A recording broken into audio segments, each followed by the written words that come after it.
This is the Department of Social and Health Services Language Testing and Certification Programs Ethics Continuing Education Training for 2017. My name is Maria. I'd like to welcome Eliana Lobo and Linda Golly, your trainers today. Good afternoon or good morning, as the case may be. Our for today is Professional Role Boundaries, alignment with the Washington State Department of Social and Health Services Code of Professional Conduct for Interpreters, Translators, and Licensed Agency Personnel. Objectives for today, which is a review of the ethics module, is review the elements of the SHS Code of Ethics briefly, and they are going to do something fun and new. We are going to use the elements of the code to test the best ways to handle situations that may come up in real patient encounters. We become skilled in thinking of all the different components of the ethics code that might pertain to a particular situation. We'll be able to explain why it is best to handle a particular situation in a particular way, and to practice making scripts that are diplomatic and that do not interrupt the flow of the healthcare encounter. What's new for 2017? Look at what the elements of the DSHS Code of Ethics were when we did this in 2016. And we talked about each of the elements, and we showed examples of how each one of these might come up in an encounter. Here, we're going to present some real-life situations. We're going to ask you which elements of the Code of Ethics you think might apply in that situation. Sometimes one particular element of the code screams out the loudest when you first read that paragraph. And it may be the most flamboyant or the most attention-getting element. But I really want you to consider carefully everything that is contained in the scenarios, because it may just be there are several elements competing for attention. That's usually how it happens in real life. And we need to give you the skills to sort through and figure out which of these elements is the key element right here, right now. Just a review of the pieces of the Code of Ethics. I'm just going to read the titles right now. Accuracy, sensitivity and courtesy,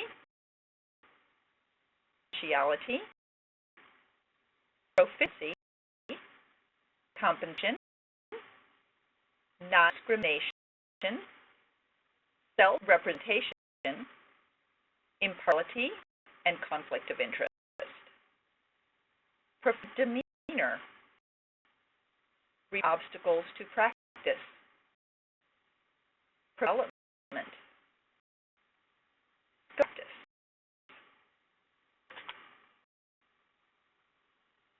Okay, so now we're going to review each of these elements individually, so a really good conceptual feel and are able to recognize when these elements are in play. The first is accuracy. Accuracy and completeness, hand in hand.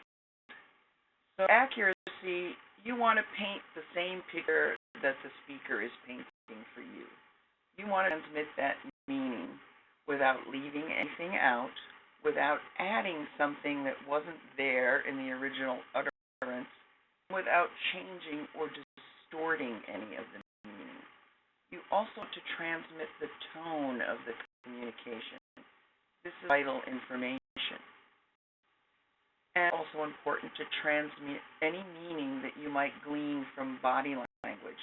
And this is important in all modalities, including the most challenging one for body language, which is telephonic. You also clarify your own understanding of statements from all parties.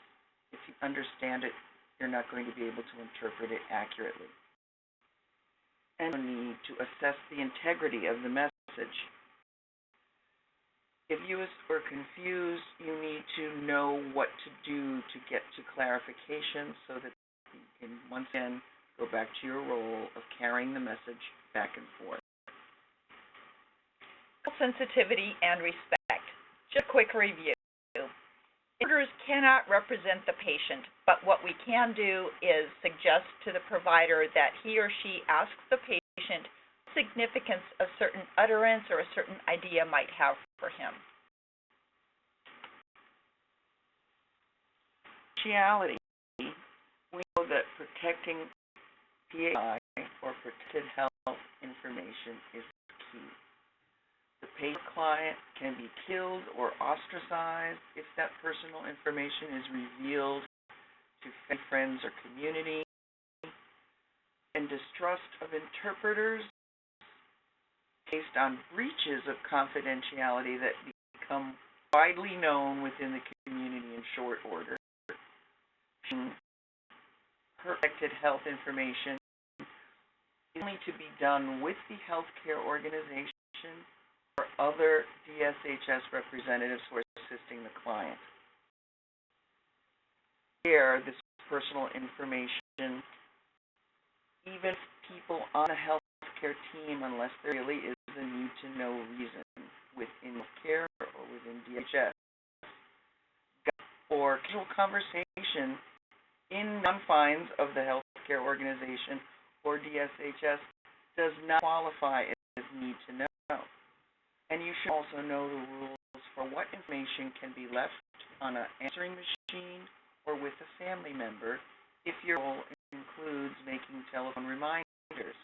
There should never be any diagnosis information in that message or details about what kinds of services are being provided. Electronic or written schedules that you carry with you should have minimum personal information on them. And mobile phones must be password protected. Take notes that link and make sense. My notes, if you were to look at it, would look like chin scratches. You really those of them in containers that are marked for shredding and confidential information. You shouldn't be carrying them around with you later when you go to the supermarket or do errands. So ask the medical provider or DSHS staff person on your way out at the end of your day where to safely dispose of materials in a secure manner. Proficiency. The elements of proficiency that an interpreter has to have, that everyone expects us to have, are linguistic proficiency in both languages, business management skills, dependability, customer service, time management, proper attire, know your contract, and understanding of basic healthcare and social services operations. What does the patient's trajectory through the system look like? In mechanics, what do you do when you walk in the room? Interpreter ethics, that's what we're talking about now. What are the do's and don'ts?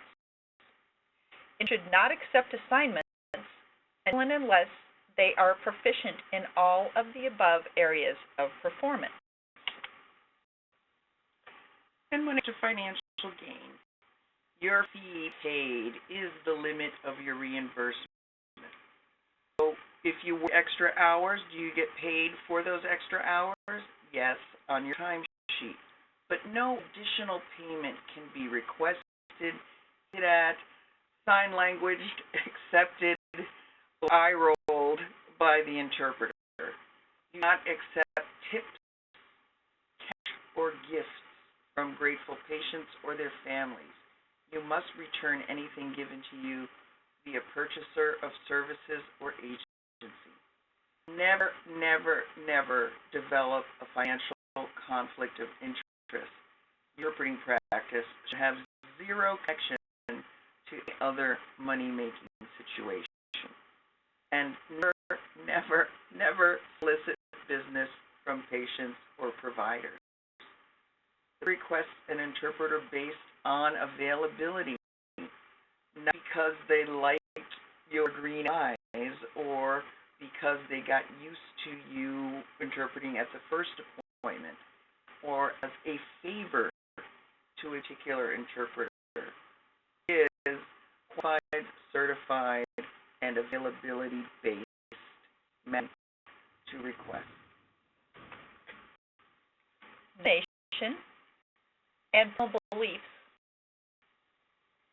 Treat all patients and clients the same, regardless to his own likes, his own style choices, his own of what is right or wrong. This is healthcare. We are healthcare workers when we take healthcare assignments. During an encounter, an interpreter must keep his own beliefs about what is right, good, or proper to himself. He must inject his views into the session in any way. Generally protected classes that involve gender, disability, race, color, national origin, age, socioeconomic or educational or marital status, or political beliefs, or sexual orientation. An interpreter may not discriminate based on any of these factors. Other statistics that interpreters must be careful to not discriminate against: people from other ethnic groups or affiliations, people who are presently incarcerated, people with certain medical or mental afflictions, have made certain life decisions that the interpreter does not agree with. Self-presentation. It's really important to accurately state your certifications, your past training, and your experience. You claim any qualification or status that is not true. So it's really important to understand that a certificate of attendance does not equal a certification, be it state or national. Be careful in how to explain your previous training and status as a certified interpreter. Correct any mistaken idea that patients or staff have of interpreter qualifications. Specify the areas to clarify, whether it's, do you have credentials for a written translation? Do you have training as a promotora? Do you have a license as an insurance agent? Certification in additional languages. Impartiality and conflict of interest. Interpreters should not interpret in a situation the patient or family member would feel embarrassed by interpreters knowing about his situation, is uncomfortable or might be uncomfortable with the interpreter being involved in his care. The patient might not share information that's critical for his care team to know in order to take care of him well. The interpreter should also not interpret for a patient if the interpreter's own strong feelings about the patient or client might get in the way of the interpreter being attentive, accurate, respectful, and impartial. It is about the patient's encounter, not the interpreter's. We must remember that care is about the patient. And not interpret for family members, close friends, professional acquaintances, or one with whom they have a social relationship. The interpreter's function is to assist with communication between parties in a healthcare or social services environment. It is the relationship between the care team and the patient or client which is important.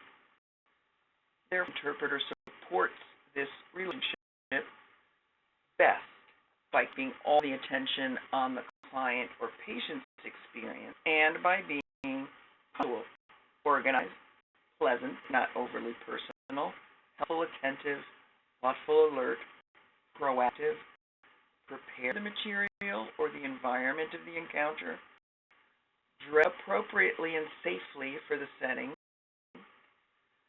interpreter avoids distracting or calling attention to themselves by personal activities, comments, or other needs, and the interpreter adheres to the code of ethics and rule boundaries. Go practice. Some things that are inside our scope of practice and some things that are outside our scope of practice.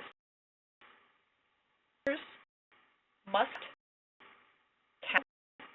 refer, give advice, or express personal opinions to the patients or clients for whom they are interpreting.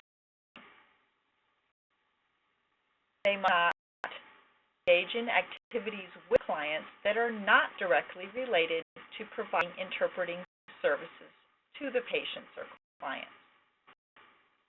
They for a beer afterwards together. They do not have unsupervised access to DHS clients, but not limited to phoning clients directly at the request of a DSHS employee. They market their services to DSHS clients while on the job and not arrange services or appointments for DSHS clients in order to create business for themselves. Must not transport DSHS clients for any business, including social service or medical appointments. Continue the review of the scope of practice. It's really important to avoid over-familiarity with patients and family members. Depending on the culture for the language you interpret, that can be more or very difficult to handle. It's you to figure out what works best. Sometimes you can be reading or writing in a notebook, whether you're studying for a class. People in the waiting area don't need to know what it is you're doing, but it looks like you're doing work. If you feel comfortable in juggling and careful to not overstep the boundary, it's fine to greet and exchange pleasantries with your patient or client, but shouldn't be going deeply into their family dynamics. So you don't want to encourage or about really personal relationships or troubles or politics or things are right with zones. You want to be pleasant, you want to be professional, you want to avoid making personal comments unless they're positive and non-intimate, and above all, you really want to refrain from giving out your contact info. It's the appearance, too, of soliciting business that you also want to avoid, and you need people knowing your number and calling you up at 2 or 3 or 4 o'clock in the morning. So there's reasons for keeping both you and the patient safe. You need to stay within your role. So you should avoid making any comments on the patient's healthcare situation entirely, completely, because it will inevitably lead to the question, so do you think this is the right thing for me to do? And we shouldn't be giving our opinion about choice of doctor, choice of treatment, choice of diagnostic procedure. Do not make any specific recommendations to the patient or the client regarding his or her health care or services. And whenever possible, hold any request for an opinion or a recommendation from the patient to you, turn it around so that you get the nurse, the physician, the social worker involved in that request. I can't make that recommendation for you, but when we ask the nurse, the doctor, the social worker as to what your best next step would be. You can explain your concerns. I will interpret for you.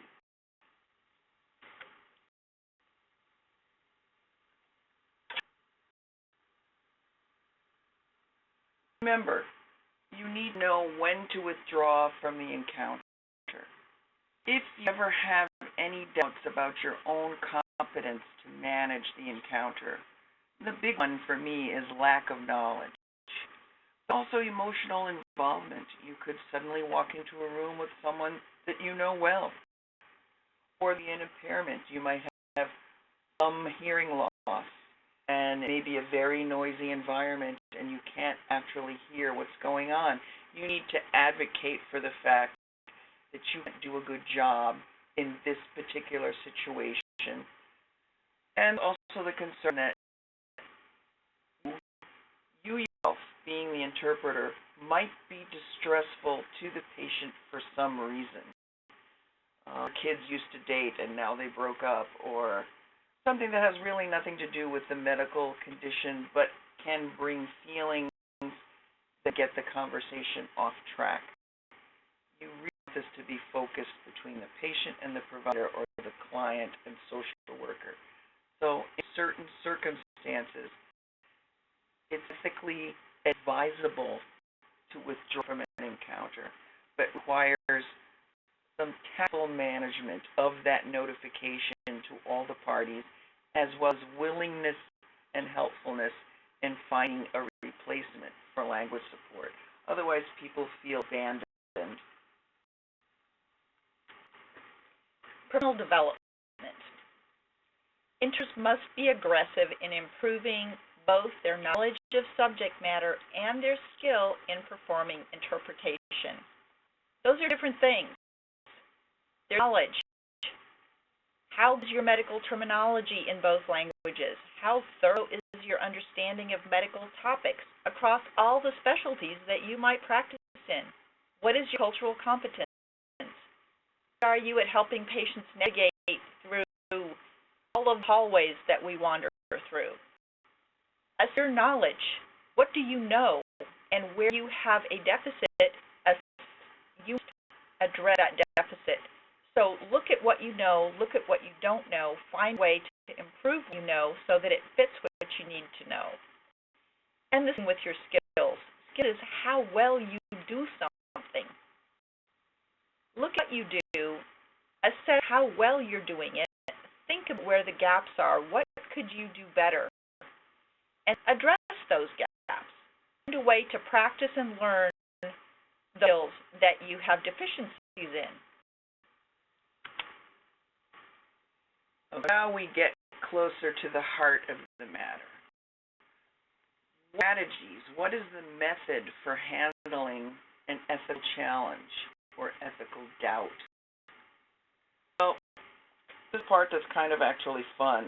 It's a quote for which ethical point is the preeminent one in this situation. What's most important here? So first, and remember, you're doing this all very quickly and shortly in the moment. You're seeing the details of the situation. You're being alert. You've sharpened your radar. What are all the pieces that comprise this puzzle? And what do I need to investigate or test as the situation develops? Then I run through my head which elements of the codes of ethics might be relevant: accuracy, cultural sensitivity, confidentiality, proficiency, compensation, non-discrimination, self-representation, impartiality, professional demeanor, reporting obstacles, professional development, scope of practice. Which one applies here? What decisions, therefore, that I need to make as the interpreter? And sometimes, and most times actually, it's not just one ethical code that over here, this is being violated. It's generally a handful at the same time, and you need to figure out, not the loudest voice, which is the most critical voice, which is the one that could impact the outcome most negatively. I have to figure out as the interpreter what would be the most ethical and effective way to address this. Some cases are ethical but not good for the outcome of the appointment. If I have to withdraw and find a substitute interpreter, most people in the room aren't happy because they were ready to go and everybody was there. There's a lot of weighing, there's a lot of internal juggling, And then there's a lot of rapid weighing of which is the most important thing to address and take action. So let's practice. We have 5 different scenarios for you, and we are going to walk through each of these scenarios carefully and rigorously, faster and better at it as we move through the 5 scenarios. So with us. First scenario. This happens all the time, by the way. The patient waking up from anesthesia, and the interpreter has been directed to remain by bed as the staff come in and out to monitor how the patient is recovering. It's practical in this case for the interpreter to stand outside the patient's cubby because he'd be in the way of staff attending to many other patients. Basically, he's stuck standing by the patient's side. The patient asks the interpreter several questions about his personal religious beliefs, such as, do you go to church? Have you been saved? Are you living according to God's rules? And about this from the viewpoint maybe of 3 different interpreters. The first interpreter might be very involved with his own Christian faith and would love to discuss this topic with the patient. Or another interpreter who is an atheist and finds any mention of religion very distasteful. Or be a different interpreter who has a strong non-Christian faith and immediate negative reaction and feels challenged and confronted by the patient's questions. So here, with this real situation, and move through our process about what is actually going on right now. If the interpreter is not interpreting between a care team member and the patient, he's just next to the bed and he's talking with the patient, or the patient is speaking at him. So elements of the Code of Ethics apply to the situation and form the interpreter's handling of the patient's questions. What decisions does the interpreter need to make? Which will take precedence in his action? We're going to work through this. Let's to an action to work through the elements of the Code of Ethics first. We're going to look at which ones apply in this situation and which ones don't. Actually, does it apply? You know, it doesn't apply because there's no interpreting going on, so we don't have to think about accuracy right now.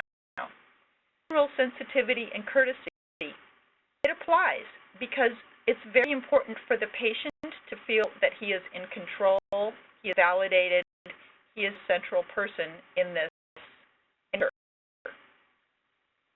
causality. It doesn't apply right now, but it applies later after the interpreter goes home or maybe even sees that patient again another time. Proficiency. The interpreter is at what he does. Doesn't apply because he's not interpreting right now. Compensation does not apply. The interpreter is going to be paid regardless of what he does. Non-discrimination applies. Is going to discriminate against this patient, either positively or negatively. Self-representation. This too. If the interpreter gets along great with the patient on this particular very intimate and political topic, he might use this opportunity to self-promote himself. Conflict of interest. This case. Can the interpreter be impartial in this situation? He needs to quickly think about that. Professional demeanor. What interpreter is feeling pretty upset? Professional demeanor, so this applies. Obstacles to practice. This could apply if the interpreter feels so pushed off balance that he cannot perform as an interpreter when a care team member walks in and asks him to interpret. Development does not apply here. Scope of practice. What in the interpreter's scope of practice? Why is he there? What is he being paid to do? The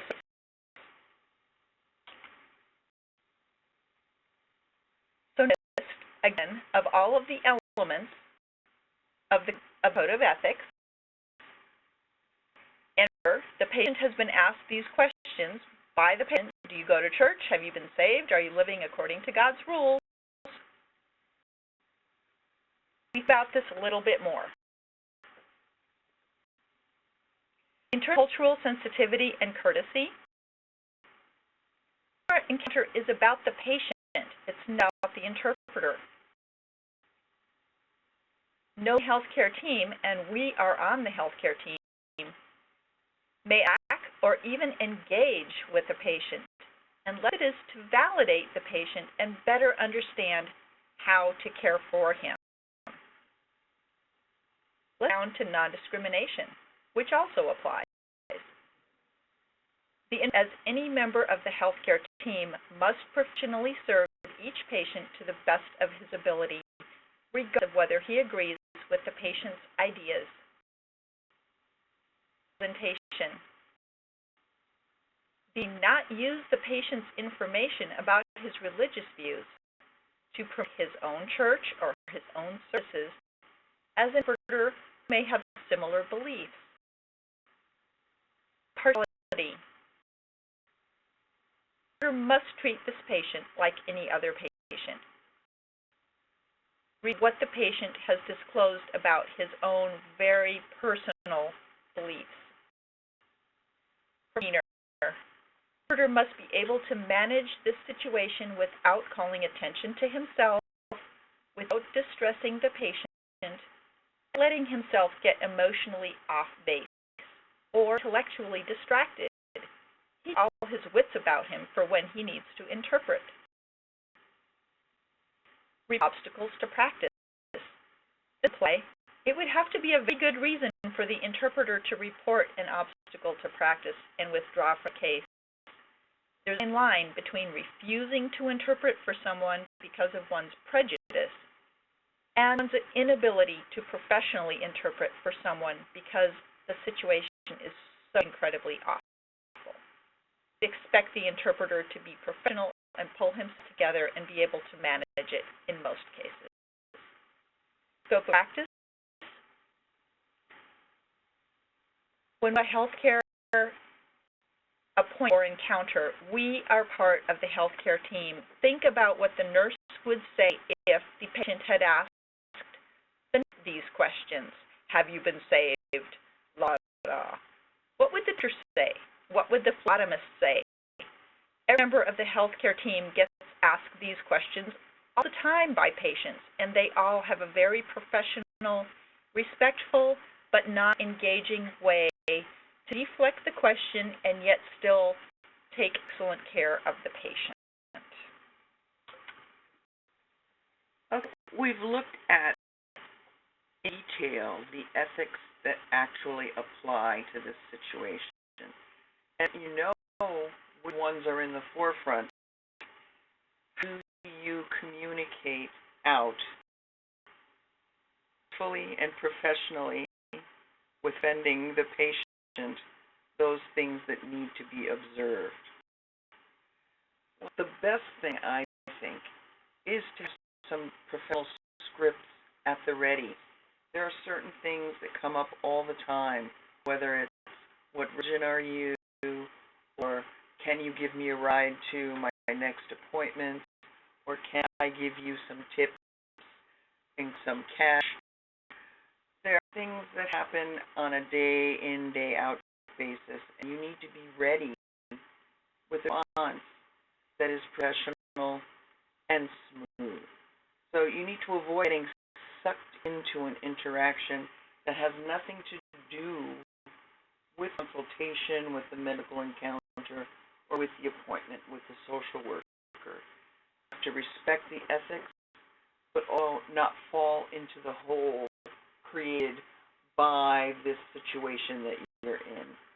So you looked at the ones that apply. We've got 5 different ethical considerations to take into place. What that we do first? Well, the one up most often is the topic of religion, and everyone in the healthcare setting routinely avoids engaging in each person. It's such a highly volatile topic. It's easier to avoid misunderstanding by just not going there in the first place. Give the patient a handle, a leash to trip you up with. You bring their attention back to the situation. You need to bring their needs to the attention of the healthcare team. You need to encourage that the encounter remains calm, pleasant, and assuring, support of the patient. So how do you do that? How do I accomplish this? Directing the patient's attention by pretending to get a page, by mentioning that you need to make some notes for later, by straight out saying that it's probably best to leave personal topics aside, offering a comment about being glad to support the patient as his interpreter. You have the best judgment in the moment because you are in front of that person. They assertive to the point of being aggressive, tremulous, and fearful. You know how to gauge your response and that will be accepted without offending the patient. So you need to make it sound as though it's important to you, it's important to the health workers. We generally don't talk about personal topics because we want to distract from your care or for the purpose of today's visit and bring the focus back squarely onto the patient. Showing concern, interest, but avoiding stepping into the quicksand of religious discussion.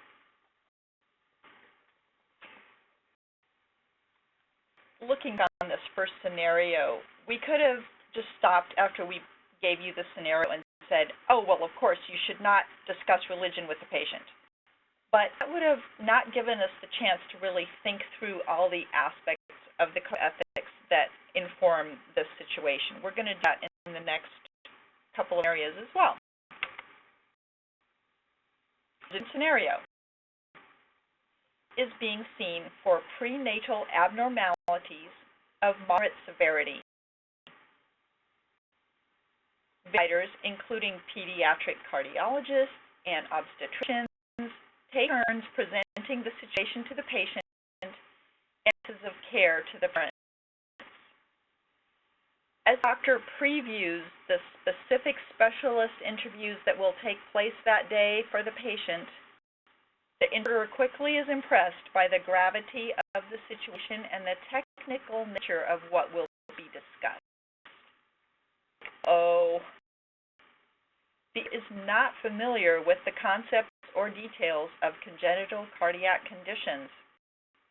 However, it is also clear that this is a very important encounter for the patient and her partner, and finding another in-person interpreter at this last minute is not going to happen.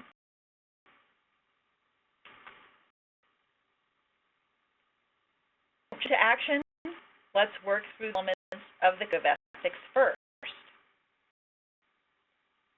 Pertain in this situation. Accuracy? You bet. This definitely applies. And this is the most important element, accuracy of interpretation of content for what's going to happen in all of these encounters for this patient today. Cultivity or courtesy doesn't really affect the scenario. Confidentiality doesn't affect the scenario. Proficiency, how well the interpreter does his job, yes, this applies. Communication doesn't apply, interpreter is going to be paid. Information doesn't apply. Self-presentation doesn't apply. Impartiality doesn't apply. There's no special connection between the interpreter and the patient. Professional demeanor applies. How is this interpreter going to handle the situation professionally? Report obstacle to practice. This only applies. Is the interpreter going to say, I can't do this encounter? Development. This applies, but not during the encounter. It will certainly apply in what the interpreter does after he comes out of this encounter, and we certainly hope get him what he does with his spare time for some time to come. Scope of practice. What is the interpreter's scope of practice and what is outside of it?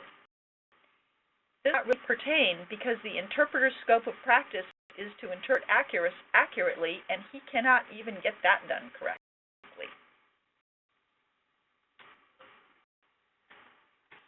What do you do when you're unfamiliar with the concepts and terms involved in a particular treatment planning conference? In this case, for a pregnant woman with a fetus that has congenital cardiac issues. Well, know that accurate interpretation is a key element of performance. So how are we going to find a way to be accurate in that moment, or make sure that accurate interpretation occurs some other way? I could ask the provider by immediately identifying or outing myself. I'm sorry, I'm unfamiliar with genetics counseling. I'm unfamiliar with pediatric cardiology terms. Could please register so that I can interpret straight across accurately? Or can you bring out visual charts or diagrams that help us understand the terms they're using so that I can do a better job for the patient? Proficiency in this case that holds up how proficient you're going to be, and be able to advocate and ask for assistance in being accurate is how also going to be proficient in this scenario. The visual interpretation by a more proficient interpreter could be a crutch, whether it's the phone or video. It depends on how far out of your element you feel.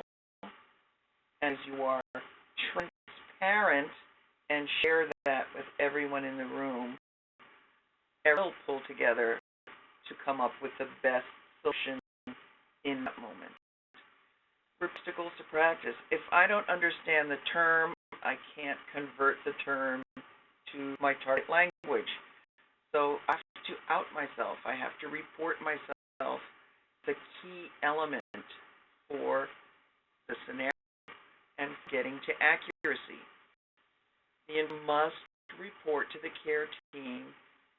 You don't have to say, I'm unprepared. You can say, I don't have the expertise for this particular subject area. Okay, we are always learning. People appreciate being told this information, however, at the beginning, as soon as you are aware that you're out of your depth. And 5 minutes before the end of the encounter, when you finally say, I'm sorry, I've been struggling because I really don't know this terminology. So the sooner you can be transparent, the better.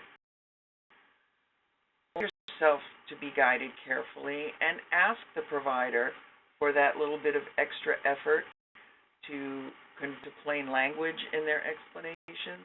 All of this needs to also be transparently shared with the patient. People really appreciate the honesty contained in being transparent early on in the process. Professional demeanor also buttresses your professional demeanor. You need to be able to manage situations with very little drama without upsetting the patient, without making a big deal of it and derailing the purpose of the people gathered in that room into something that's about you, not about you. It's about the patient. And professional development. Well, we all know that you got to run out and sign up for a class or go online and research pediatric cardiology terms and do what you can, because you have now noted a deficit in your skill set, and all you have to do is put in the work to bring it up so that you once again have a level playing field.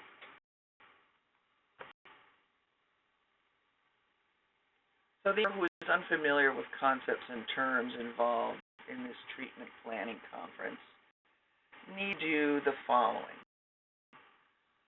Our review of the ethical elements tells us how to handle the situation. Well, what is the key responsibility of the interpreter?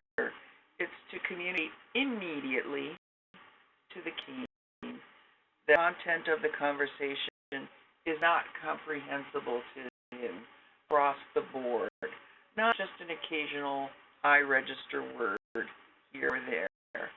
Your team then must make the decision on how to proceed.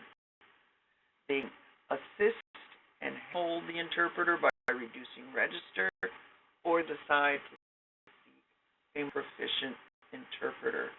But it's quick assessment and quick conveying that you do not have the chops for this particular event. That is the most valuable choice to make in terms of what action do I take.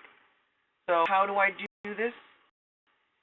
If no opportunity to speak privately to people on the care team, transparently saying, remember, to the patient as well as to the care team in two languages, you are not proficient in these concepts or these specific terms related to the topic, is due.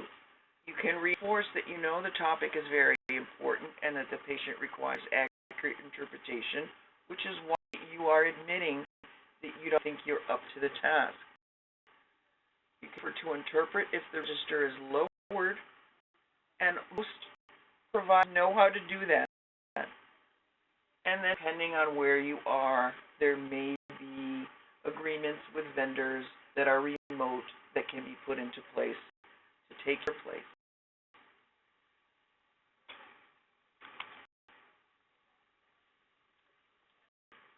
Go ahead.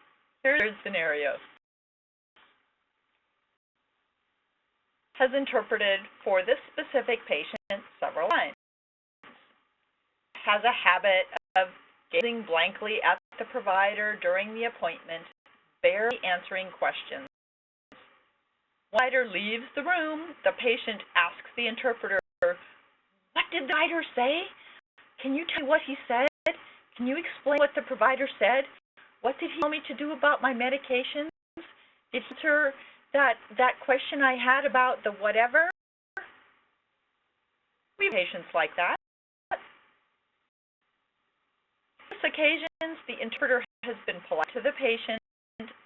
In the scope of practice, he has said to the patient each time, "It is important for you as the patient to listen to the provider, to talk to the provider during the visit, and to ask questions until you understand everything that is being talked about. I'm your interpreter. I cannot repeat the information for you. I'm your provider." Previous times, the patient has shrugged and left and gone home with a sigh. Okay, the interpreter will once again interpret for this patient. The interpreter is determined to work hard to improve the quality of understanding, the quality of communication for the patient. Let's jump into an action. Let's go through the elements of the code of ethics first. Accuracy does not lie. The interpreter was accurate. Cultivity and courtesy. This, the patient must not be bossed around by the interpreter. He must not be treated like an inferior person or like an unintelligent person. Courtesy. This applies. What can be said to the provider about the patient if the patient is not present or if not included in the conversation transparently. The provider can't go and talk to the care team about the patient. Proficiency applies as part of the responsibility for assessing whether information is being understood in both directions. Does not apply, non-discrimination does not apply, self-representation does not apply, impartiality does not apply, professional demeanor, how the interpreter sees himself, does apply. The concern is for the patient to understand his care. Intervention must be done supportively of the patient, in a professional way. Report obstacles to practice does not apply. Professional development of the interpreter does not apply. scope of practice die. The interpreter must support the relationship between the provider and the patient. Being in his role of interpreter, he can checking completeness of understanding by the patient. That is within the scope of the interpreter. So we've looked closely at which codes of ethics apply in this situation. Let's delve down a little deeper. The interpreter will have the opportunity to speak with the patient and provider before the encounter begins, as well as during the encounter. So elements of the code of ethics might apply to this situation and inform the interpreter's handling of the view of a patient who habitually fails to engage with their provider during their appointments.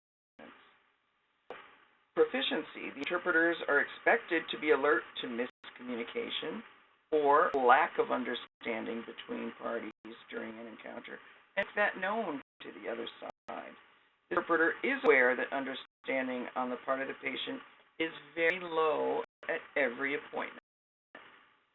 Professional demeanor. The interpreter needs to communicate this, but in a way that shows respect for involved, professional concern for the patient who does a poor job engaging in his own encounters, and the provider who does a poor job of checking in with the patient on how communication is going.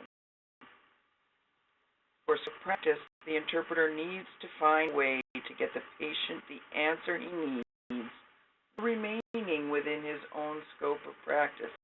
Therefore, I cannot give those answers to the patient.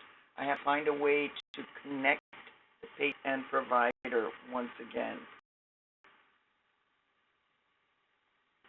Sensitivity and courtesy applies in that the patient can't be bossed around or demeaned. The interpreter can suggest to the provider that he ask the patient directly what is important to him about his health goals and what he understands about the condition and how to do self-care. Also referred to as teach back. Can you ask the patient to verify their understanding of your explanation by telling you how they're going to take their meds, how they're going to do their therapy, how they're going to do their wound care. And when it is in the relaying of that story that we see what pieces fell out in the understanding. Confidentiality. Relevant here in that it governs what can be said to the provider about that patient if the patient is not present or is not included in a transparent way. Interpreter may not gossip to the care team about this patient never understands anything.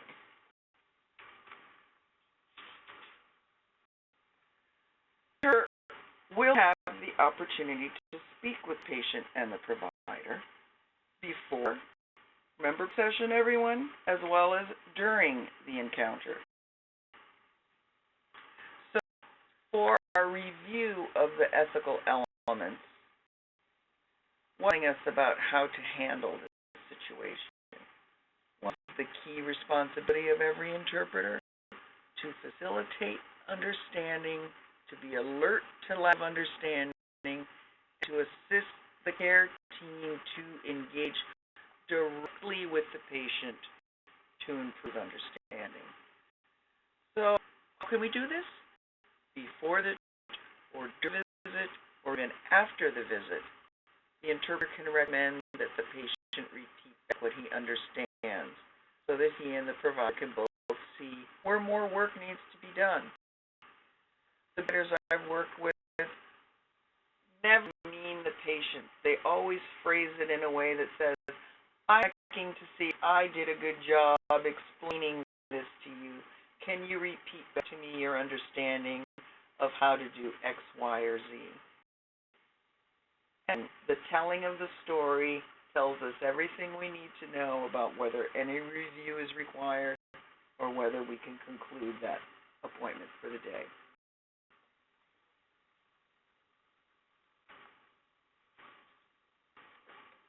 Here's a scenario, which is better than the other ones. And the scenario involves what we've all been asked to do many times by various nurses, which interpret, would you please assist this patient to the bathroom? He does wear a diaper. I'm sure you can handle that, right? That patient only weighs about 95 pounds. I'm sure you can handle that, interpreter. Or, interpreter, could you hold the baby while I check the patient's blood pressure and walk him down the hall? I need to check his height down the hall, but I don't really want to, to have him holding the baby while I'm doing that. Would you hold the baby? Or, this patient is pretty traumatized and his family won't be here for another hour. Would you stay with him so that if he regains consciousness and he's looking around for someone, he has somebody who speaks his own language next to him? Have these experiences where we're asked to be an adjunct to the care team and do things which we haven't been trained to do, which would be very useful to the care team if we did them, and you wonder, I do them? Want to do them? How do I say I don't want to do them? We're all in a situation, so let's work through the Code of Ethics. See what applies. Accuracy, does it apply? Doesn't apply. There's no interpreting going on here. Sensitivity, this does apply because this is an interaction with the nurse. What is the nurse? Quality does not apply. Proficiency, how good we are at our job, doesn't apply because that's part of our job. Competition does not apply. Non-discrimination, we're not discriminating against anybody.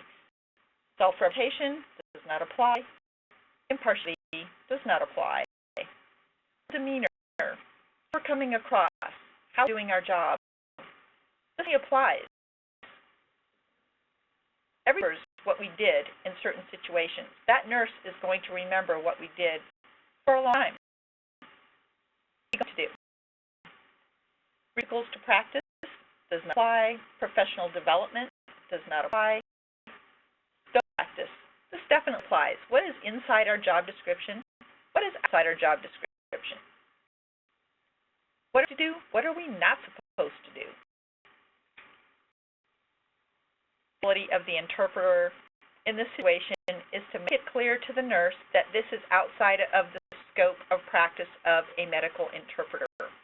We want to be transparent with the patient if the patient is conscious, and transparent means that we're saying to the patient the same thing we're saying to the nurse. So I might say, Mr. So-and-so, the nurse has asked me to accompany you to the bathroom. I'm going to listen to the nurse that I'm probably not the best person to do that, and to see if I can be helpful for whoever would be the best person to take you to the bathroom. And then I turn to the nurse and I say the same thing in English. So a script for that. A script is something you have in your back pocket that you can pull out really easily. You've practiced it a bunch of times, so it doesn't get read and you're going, You already know a nice polished thing to say, which is professional, which gets the point made, and it describes exactly your code of ethics and why you're saying you don't want to do it. A script would be, yes, nurse, let's say the patient is unconscious, or you're talking to the nurse outside the patient's room. You say to the nurse, yes, nurse, that's a good way to get the patient accompanied to the bathroom safely. Is that usually done on this unit? I will be to interpret for the staff person who can assist the patient to the bathroom. So that's the fourth scenario, and now we're going to go on to our fifth scenario. To all of you. For the prenatal clinic is interpreted many times for a woman who has had 3 children under the care of this clinic. Belongs to a close family which owns a restaurant in the neighborhood. She often patronizes the restaurant because it is close to her home and her own family loves the food at this restaurant. The patient's third child is born following a difficult pregnancy. The interpreter is greeted warmly when she brings her family to the restaurant for a meal on a Saturday. The father of the patient, or the father of the new baby, informs the interpreter as she comes in with her family that tonight's dinner is on the house in honor of her help with the difficult pregnancy. Several patrons in the restaurant overhear this very generous offer by the father of the new baby. Does she accept this offer of a free dinner meal for her entire family? What are options now that the community has heard the offer? The interpreter is out in public. She's not interpreting right now. Which elements of the Code of Ethics might apply to this situation and inform the interpreter's handling of the issue of being publicly offered a valuable gift in return for having interpreted for a patient? Let's go through the elements of the Code of Ethics. See. Doesn't apply. The interpreter is not interpreting right now. Cultivity and courtesy. The big time. Whatever she says could have a great emotional impact on the owner and even on other people in the restaurant who are overhearing this. Reality. Wow, this one applies. We're talking about a patient. Oops. Proficiency. How well an interpreter does her job. This really doesn't apply because she's not interpreting right now. Compensation. This wise, the interpreter has already been paid for her work by the clinic. Non-discrimination. This does not apply. Presentation. Applies. The community is watching to see how the interpreter presents herself and how she promotes herself. She could, boy, bet, I did a fabulous job for your daughter, and I hope I get a chance to interpret for everyone in this wonderful restaurant. Empathy or conflict of interest. This applies. If the gift is accepted, the relationship between the interpreter and the patient's family now becomes other than purely professional.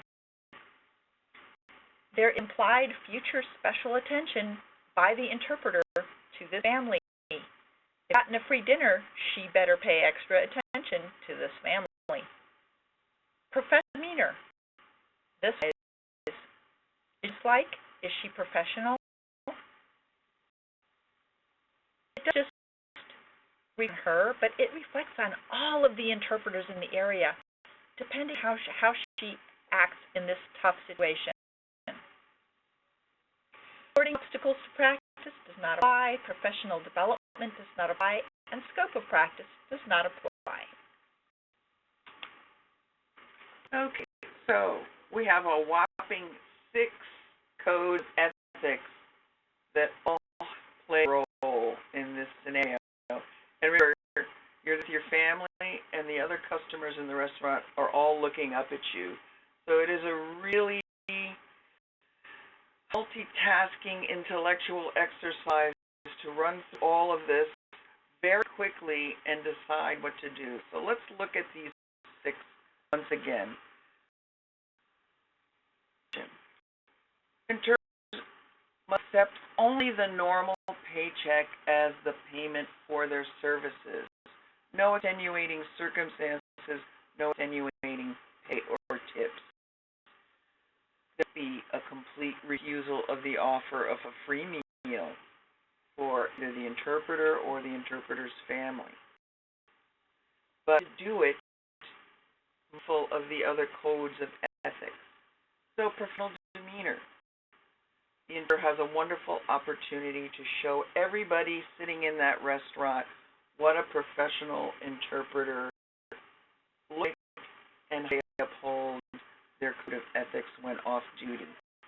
The main point of professional demeanor here will be making that statement while being socially respectful, while acknowledging what a gesture it was, but still being a way to refuse the gift.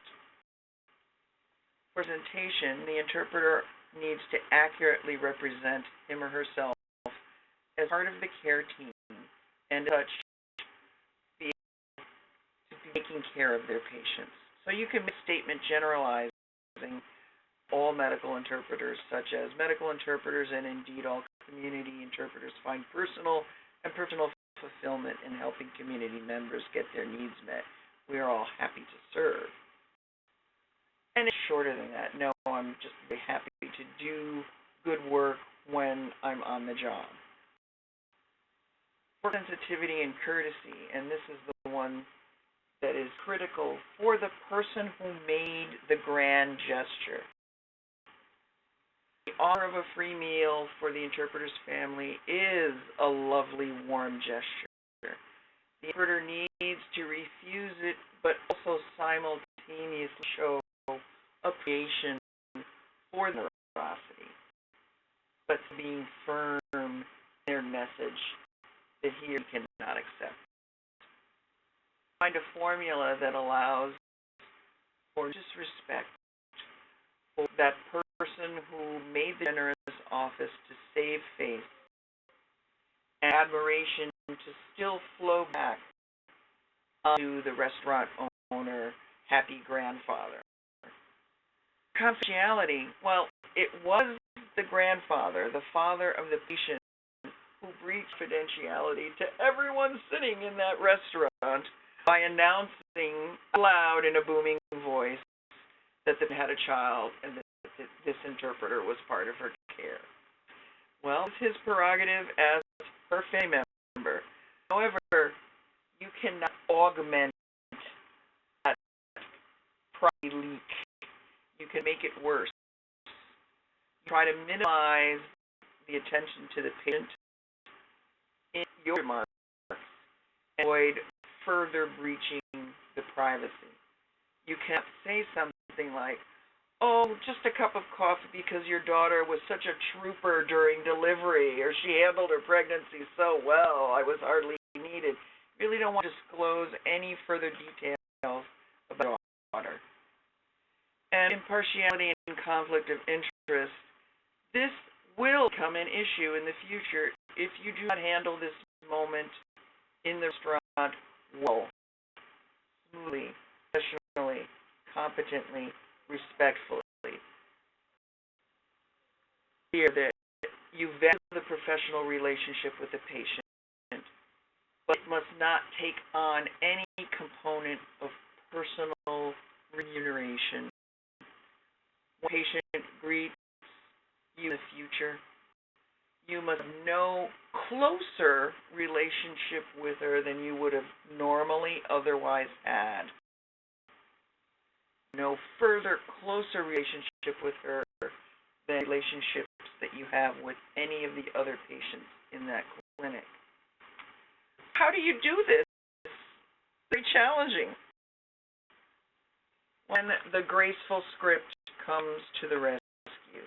Just like nobody likes to hear, that's not in my job description, so we prefer to say that's out of scope for me. How do you usually handle this? Let me see if I can help you get the person that usually does this. Once again, a graceful script as acknowledging the generosity. What a lovely offer. My family really enjoys your restaurant. You've got the best such and such cuisine in town. Although I want to be able to keep coming here every week, I have to turn down your generous gift. Healthcare worker, it's my daily pleasure to assist payments. I was rightly and justly paid for that assignment. I need no additional monetary or in-kind tip or remuneration for having performed that service.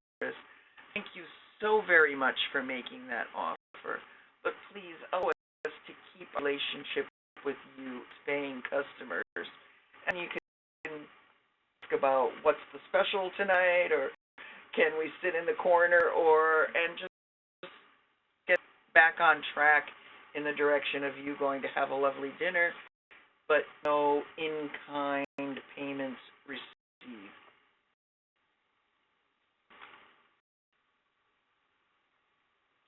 So we've an amazing trip through a bunch of very real life situations, and just a quick review of why this is important. We need to have the skill and knowledge as we prepare for the work. We need to know what the rules are initially, and we need to continuously practice them as we go to work every day. We need to be accountable for a good product being delivered, not just for our own reputation, but to uphold the reputation of the care team and of the entire interpreter corps. We need awareness, and we need to provide support of our patients. We need to support our clients' values and needs. It's about our patients. It's about our clients. We're there to help them. Protect patients and clients from financial predation by any member, including interpreters, who might take advantage of them by accepting gifts or asking for preferential treatment.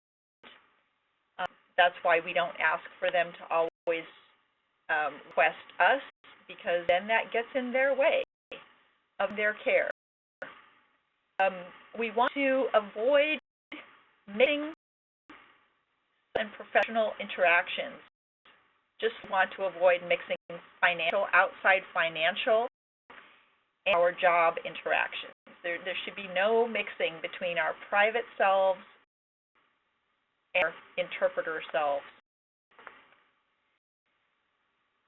Thank you very much for having thought about all of these ethical situations. We're going to tell you to contact the LTC office, and we're going to introduce 2 quick questions that you will be getting and that you will need to answer. I'm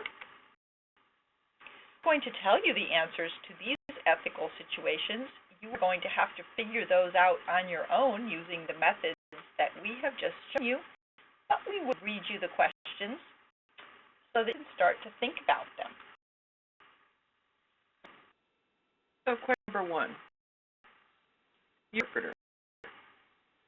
And worked as a nurse midwife in your country of origin. Appointment at a prenatal clinic as helping the patient check out with a receptionist. The patient asks you what kind of prenatal vitamin to take. You should tell the patient to save her question for the next visit because it's not an urgent matter. Tell them to take the prenatal vitamin that this clinic usually recommends from long knowledge of how they operate. Or C, interpret the patient's question about vitamins to the receptionist. Your pathway includes which elements of the DSHS Code of Ethics? A, compensation. B, scope of practice. Accuracy and completeness. I bet some people already know how to figure this out. The second quiz question that we are going to give you is as follows. You, the interpreter, you are going to help your patient check in with the receptionist. While you're waiting in line, the patient makes a series of strong accusations about the other interpreters he has had recently.